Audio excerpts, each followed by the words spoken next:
دا د هلمند ولایت په شمال کې موسی کلا ولسوالۍ ته غځېدلی کند او کپر سړک دی.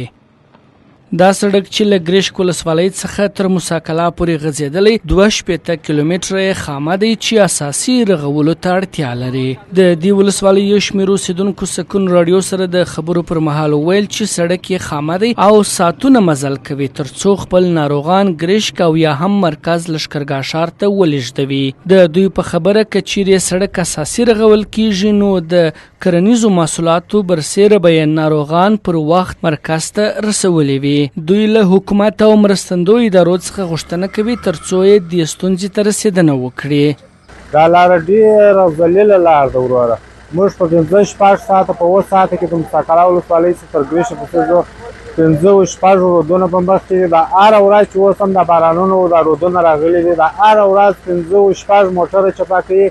دا هره ورځ هم اوس د کلینیک ته 4-5 مریضان په حق باندې رسېږي چې په دغه لار باندې وړي په حق ورسېږي، یا په رودونو څخه ایستلی یا په رودو کې موټران بند شي یا چپه شي.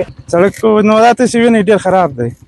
بیخي مریض خو چې دا اوس مریض پیدا شي په ګډه ورځ هم نشي رسوی. دا اوس موږ د ګرشک روان شوي سهار به 9 بجې ونې اوس دا یې دغه ځای ته رارسېدلي.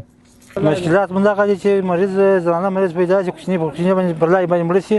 موږ رسېدلي کولی تر ګرشک پورې یا تر لښکرګاه پورې 4 ساعته 5 ساعت لار ده چې موږ ساعت لار 2 ساعته شي، 1 ساعت شي موږ خوشحاله شي ډامبر شي. ورته مهال بیا د هلمند سیمه ییز مسؤلین موسی کلا ولسوالۍ ته غځېدلې لویه لاره مهمه ګڼي او په خبره یې د بودیجې او امکاناتو په پیدا کېدو سره به د سړک رغولو ته جدي پاملرنه کیږي.